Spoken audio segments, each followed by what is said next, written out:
Hola a todos, mi nombre es Santiago San Martín y el presente video ha sido compilado en el contexto de la actividad de promoción de la asignatura de Cálculo y Geometría Analítica de la carrera de Perito Topocartógrafo e Ingeniería en Agrimensura de la Facultad de Ingeniería y Ciencias Hídricas de UNL.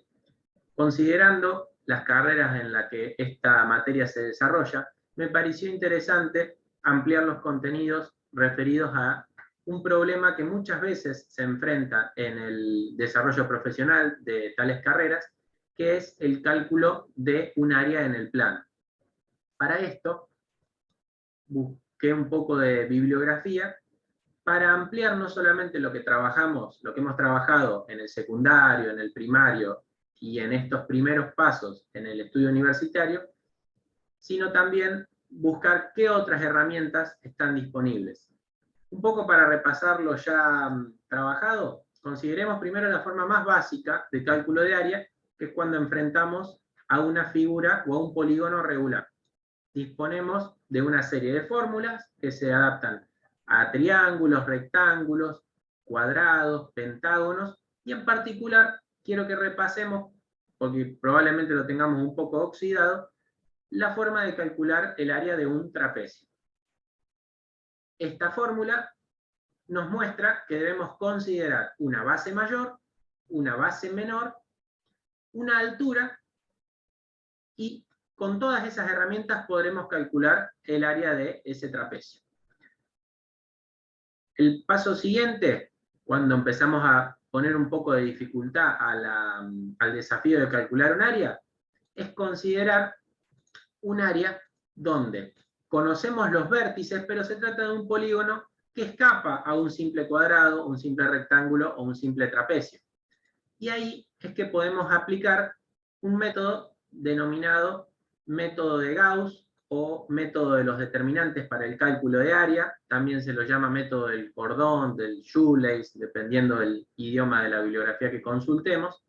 Y es un método que nos permite, a través de lo aprendido, en nuestro caso, en matemática básica, sobre el cálculo de determinantes, calcular el área de un polígono del cual lo único que conocemos son sus coordenadas. Debemos tener en cuenta, como muestra la figura, que debemos trabajar con las coordenadas de esos puntos, considerando los puntos de manera ordenada y en sentido antihorario. De esta manera, básicamente lo que hacemos es calcular una serie de determinantes que están compuestos por tanto las abscisas como las ordenadas de cada uno de los vértices, y a esa suma, donde consideramos todos los puntos en sentido antihorario, y por último, consideramos un determinante final formado por las coordenadas del último punto del polígono y el primero que habíamos considerado, sumando todos esos determinantes y dividiendo esa suma por 2, obtenemos el área del polígono. Ahora, estamos hablando siempre de coordenadas, de figuras geométricas con lados rectos. ¿Qué aprendimos en el cursado de cálculo y geometría analítica cuando tenemos curvas o tenemos áreas que las podemos considerar como que están debajo de una función? ¿Qué aprendimos? Aprendimos a utilizar el teorema fundamental del cálculo. Este teorema, de gran utilidad y amplio uso, tiene un problema, que se puede utilizar únicamente cuando estamos ante una función continua en un intervalo y existe a su vez la antiderivada de esa función en un intervalo. Caso muy simple, el que vemos en pantalla, una función cuadrática, su antiderivada es una función cúbica, y calculamos el área a través de la resta entre las imágenes de los extremos del intervalo considerado, siempre obviamente para la antiderivada. Lo que vemos en pantalla, es decir, el área bajo la curva es, bajo una curva entre un extremo y otro, es el resultado de restar la imagen de la antiderivada de la curva en el extremo superior menos la imagen de la antiderivada de la curva en el extremo inferior. Ahora, ¿qué sucede, por ejemplo, cuando, siendo un poquito más difícil, nos enfrentamos ante una curva como la que sigue, por ejemplo. Esta curva. ¿Es una función? Sí. ¿Se puede escribir en el plano? Sí. ¿Es continua? Sí. ¿Pero acaso existe su antiderivada? A partir de lo que trabajamos en el cursado, rápidamente nos damos cuenta que es muy difícil encontrar esta antiderivada. Entonces, ¿qué pasa? El teorema fundamental del cálculo no nos sirve en este caso.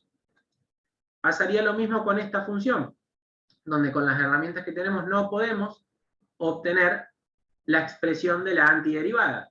Es decir, llegamos a que tenemos una función que es continua, pero cuando queremos obtener su antiderivada para calcular el área mediante la diferencia de las imágenes de los extremos, no es posible. Entonces, ¿qué pasa? Del mismo modo que hoy usábamos una fórmula fácil para polígonos regulares y tuvimos que ir un poco más lejos para obtener el área de un polígono irregular, ahora aparece el método de los trapecios para obtener una aproximación del área bajo curvas cuya antiderivada no existe.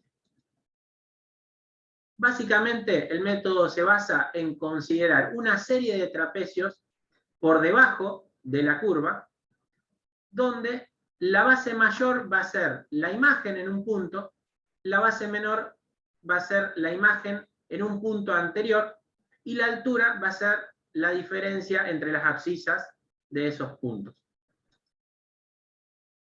Como bien decíamos, consiste en aproximar el área mediante la suma de diferentes trapecios.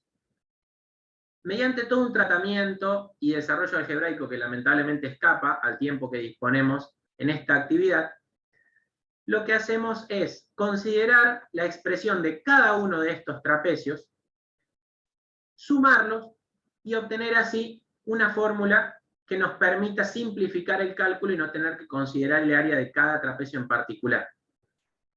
Esta fórmula básicamente lo que hace es sumar todos esos pequeños trapecios y nos vemos ante un detalle importante en el uso de esta fórmula.